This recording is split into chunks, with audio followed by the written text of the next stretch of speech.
All right, so let me get the screen over here. This video is going to be on solving volume of composite shapes. So we've already done sort of composite area, with done composite surface area, and now we're going to look at composite volume. So remember, a composite shape is simply when shapes have multiple shapes sort of stitched together on them. Um, so you have like a triangle and a rectangle sort of fused together on one side. Well, in this case, since we're dealing with 3D objects and volume, we're going to be talking about like, prisms and pyramids and cylinders and spheres and stuff meshed together. And again, there's nothing really new here in terms of formula, but we're just going to go through the same steps as always as taking a big shape, breaking it down to smaller subshapes, solving them all separately, and then putting them back together. So let's start with the composite rectangular prism. So this is, again, our little standard L shape, which is usually the first type of shape that you have when you're doing a composite volume type thing. And in this, we have two rectangular prisms kind of squished together. Now, I can't find the volume of this shape outright, so I'm going to, again, cut it. I'm going to cut it into a smaller type of shape. So I'm going to cut it like right here. So I'm going to have this prism over here, and then this prism over here. And those are the two volumes I'm going to be working with. So I'll call this prism 1, and I'll call this prism 2. And they are prisms because they're connected from two bases. So here's the rectangle base on this side, here's the rectangle base on that side. They're connected, therefore that's a prism. Um, and then on the other side, again, it's also a prism because you have the the rectangular base on top, rectangular base on bottom, and you get your prism that way. So let's first start with this prism over here because we seem to know most about it. So we'll start with prism number 2. So remember, volume for a rectangular prism is the area of the base times the height, which, because it's a rectangular prism, base is just length times width, so it's just length times width times height. So for prism 2, which is this, again, let me try to outline it here in a different color. So this prism right here, this one right here, if I want its volume, I want the length, width, and height. Well, this right here seems to be pretty clearly the length, this top blue line here, and that's 8 millimeters, so we'll call that 8. 3 millimeters looks to be like a decent height there, right? Because going top and bottom, so we'll say times 3 over here. And then when we look at this here, it looks like 2 millimeters would probably be the width, because if 2 millimeters is going this way, that means 2 millimeters is also going that way. So 2 would be our width measurement. And again, these can be done in any order they want. I could have put 3, 2, and 8, or I could have put in 8, 3, and 2. It really doesn't matter as long as you get all the right numbers in there. So 8 times 2 is 16, and then 16 times 3 is 48. So that prism has a volume of 48 millimeters cubed. So this prism right here. Now I need to figure out this prism over here, over this way. And again, this is where we're going to have to kind of use the items in here to kind of figure out the different measurements, because for prism 1, I also need the same formula, right? It's still length times width times height because it still is a rectangular prism. And I can get the height fairly easily. The height is just this 10 millimeters here, right? So the height is just 10. But getting the length and the width is kind of tricky because I need to know how big this line right here is. And if I want the sort of width or the depth of an object, I need to know how big this line right here is. So I need to know those two lines because I got my height, but I need my length and my width. Well, if I want this line right here, it says to me that the entire thing is 12, right? That's what that 12 millimeters stands for, right here. The entire thing is 12. And if I know this blue part here is 8, because that's going from here to here, so that's 8 millimeters, that means this part right here has to be 12, which is the entire thing, minus 8, which if we do that real quick in our head, ends up getting 4. So looks to be about 4 millimeters long this way. And then I need to figure out how big this line right here is, or this line, it doesn't matter. Either of these two lines up top here can act as my width. And this is where we're going to have to do a little bit of jumping here. So you see this 2 millimeters over here? That goes in, let me do this in a slightly different color. That goes in this direction, right? It goes kind of from bottom left to top right. Well, that's the same direction that this line goes. So this line's also 2 millimeters. So if this is 2 millimeters, that means this is 2 millimeters. And if it goes this way, that means that this line over here is also 2 millimeters because it's just the opposite side of a rectangle. So that's also 2 millimeters. And if that's 2 millimeters, if I bring it up here, well, that looks to be about the same distance, the same direction, right? Bottom left to top right.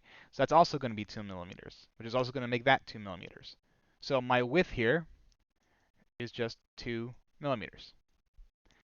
And again, that you have to kind of look far into the other shape here to kind of get that going there. So if you're kind of spinning your wheels, make sure you don't discount these far measurements over here because they could help you sort of trace back and figure out what the missing measurement of the other shape is. So in this case here, we do 4 times 2, which is 8, and 8 times 10, which is 80. And then to get our entire volume, we would simply do 80 for the first prism plus 48 for the second prism, and we get 128 millimeters cubed for the entire prism. So again, use distant measurements to help you figure out the measurements you need for certain objects, and then just split it apart one at a time. Sometimes you can split it into just 2 prisms. Sometimes you might need 3 or so. Just depends on, again, just depends on how your shape is split and how you decide to cut your shape. Because I could have cut it this way too, right? I could have cut it right here and had a smaller top prism and a larger bottom prism. Same deal. So in this case here, we have pretty two distinct shapes here. We have kind of a cylinder, so I kind of try to outline that here. So I have this sort of cylindrical shape. I can't really trace the lines that well with my mouse hand, but I'm doing the best I can. So you have this cylinder shape in the middle, and you have these two bulb ones on the outside, which we'll call hemispheres, right? They're both half a sphere. So this right here, that's half a sphere, and this right here, that's half a sphere. So I have a cylinder in the middle and then 2 half spheres capping either end, and I want to figure out the volume of the shape here.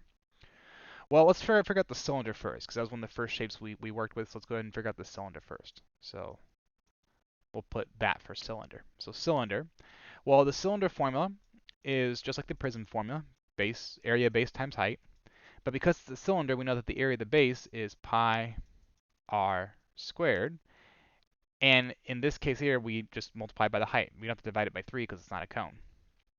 So if we look at this cylinder in the middle here, the height looks to be about 8 because that's the distance connecting the two circles, right?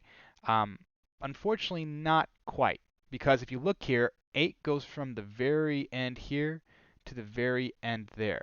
So 8 actually goes past our cylinder. So 8, again, goes from this end right here to this end right there, which is overshooting what we need a little bit because all we're concerned about is from here to here. That's the only distance we want. We don't want the entire tip to tip of the pill bottle looking thing.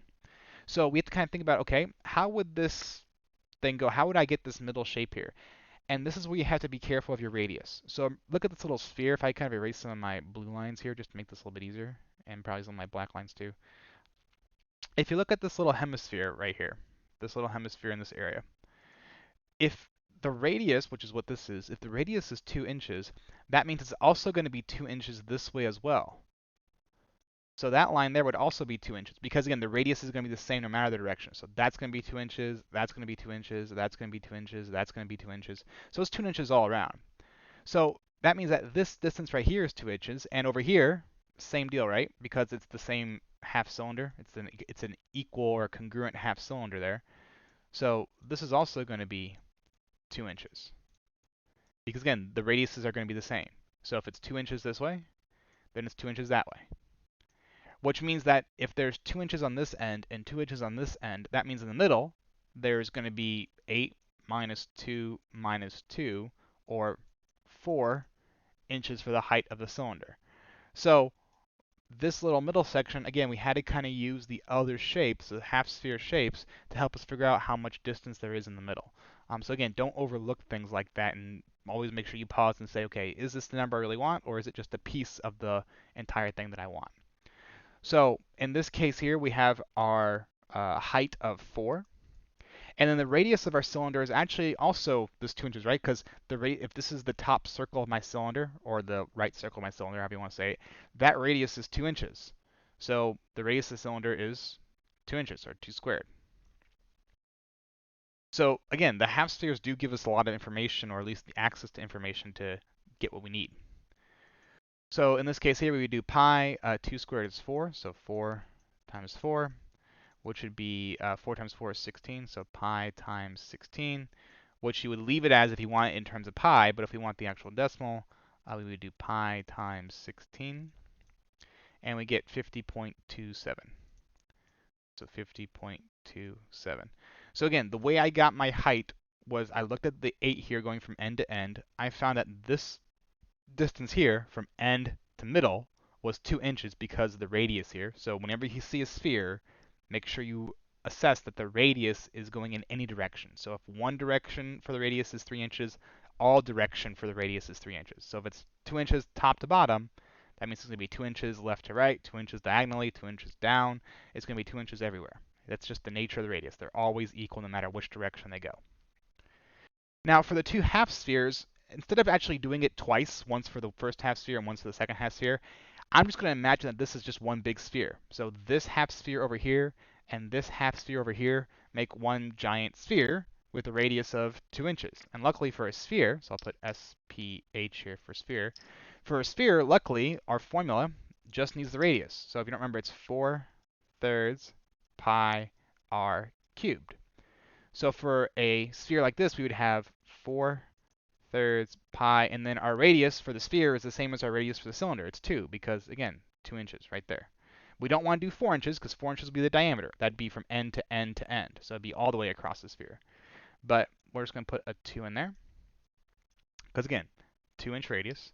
If we figure out what this is here, so 4/3 times pi times 2 to the third, we end up getting 33.51.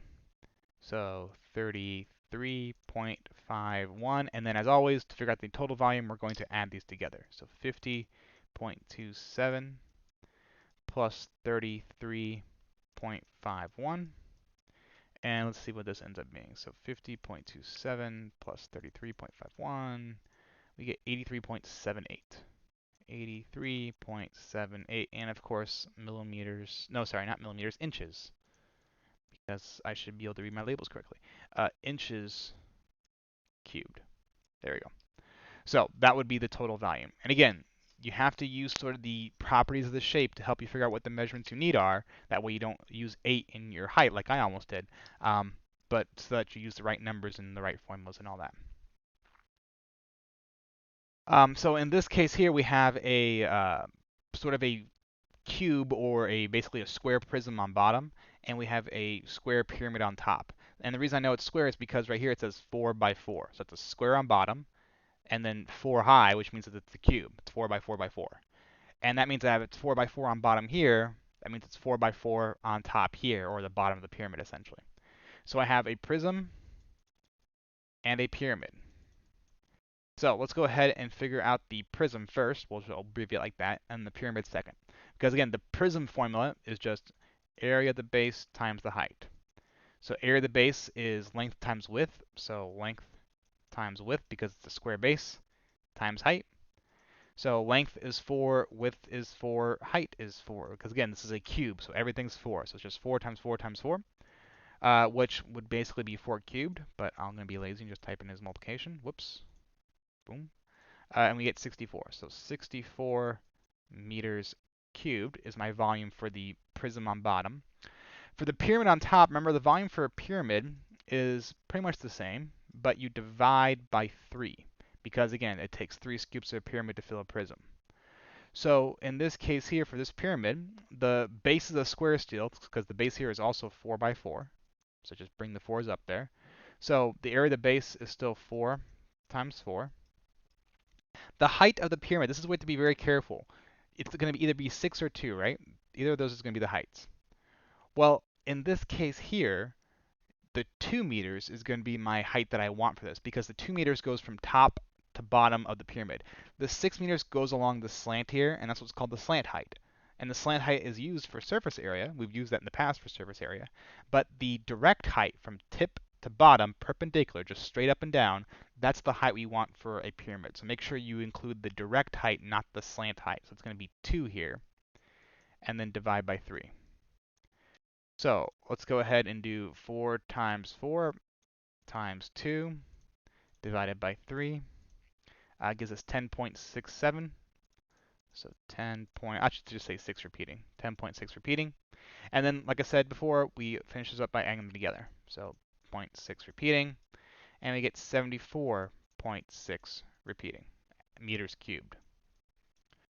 So once again, just make sure that you're using the appropriate formulas for the appropriate shapes. Make sure you don't mix up prism and pyramid formulas, and you should be good. And then for the last one here, this one's going to be a little bit different. If I want the volume of this solid here, I'm basically going to, now this would usually have a word problem with it, so you know for sure, but I basically want the volume of this box minus the cone. Think of the cone as like a filled-in solid object. So the box is kind of hollow, and the cone is a solid filled-in object. So it doesn't count to the volume because you can't really fill the cone because it's solid all the way through. So I want to know how much empty space would be in the box if this cone was put inside of it upside down and it was a solid cone, so there's no empty space in there that you can fill up with stuff. Sorry, I need a drink there. So in this case here, it's going to be very similar to the last one. We have two shapes. We have a cube or a square prism. So we'll have the prism here. And we have a cone, upside down, but still a cone, right? Cone. In this case here, we're going to start the same way. We're going to figure out the volume of each. So for the prism, we're going to do it the same way. Area of the base times the height. The area base is a square, and it's 6 by 6. So it'd be 6 times 6 times the height, which is also 6, because again, it's a cube. So 6 cubed, we get 216. And that'd be centimeters cubed. And then we need to find the volume of a cone. So if you don't remember, the volume of a cone is the same as the volume for a pyramid. Area of the base times the height divided by 3. But the cone has a circular base, so it ends up usually being written as pi r squared h divided by 3 is usually how we write the volume for a cone. So pi, the radius of this cone here is not 4 centimeters because 4 centimeters goes from end to end. The radius is going to be half that because I just want from middle to end. I don't want from all the way across. So it'd be 2 squared. The height of the cone, it doesn't say directly, but if I want to go from the top to the bottom of the cone, that's just going to be the same as this 6 centimeter side here, right? Because the 6 centimeter side goes from top to bottom. The height of the cone goes from top to bottom. So this is just going to be times 6. And then, of course, we divide by 3. So we get pi, 2 squared is 4, and 4 times 6 is 24. So 24 over 3, which would be pi, 24 over 3 is actually 8. So if we type in 8 pi, so pi times 8, we get 25.13. So 25.13. And then again, in this case here, you might think that, okay, we're going to add this together because that's what we've been doing. But we're actually not, because this cone, since it's solid, it's actually taking up space in the box, right? If I want to figure out how much space is left in the box, I want to take the cone's volume out of it because I want to fill the box up with stuff, and the cone is blocking some of that volume from being used. So I'm going to take 216 and subtract 25.13. Because I want to take out the cone's volume so I know how much is left for me to put my stuff in there. So minus 25.13, and I get 190.87. So 190.87. And that would be how much volume is left, centimeters cubed, in the box after I account for the fact that the cone is there taking up space. So usually this would have a word problem that goes along with it, so you would know what the volume would be, or what kind of problem it is. Because if I don't put a word problem in there, it's kind of hard to tell whether you're supposed to add or subtract, because you could be asking what's the volume of the two shapes combined, or you could be saying something like I did, like we did here, where the cone is taking up space and you want to figure out how much is left. So this would usually have a word problem to go along with it, but I just want to do a subtraction one there, just so you know that you don't necessarily always add. Most of the time you do, and most of the shapes we did add together, but you don't necessarily always add when you're doing problems like this. So that's it for this video. Again, make sure that you read the directions carefully so you know what type of problem it is, and always make sure you have the correct side lengths that you're going to be using. Hope you enjoyed the video. Hope it helped you out. Have a good day.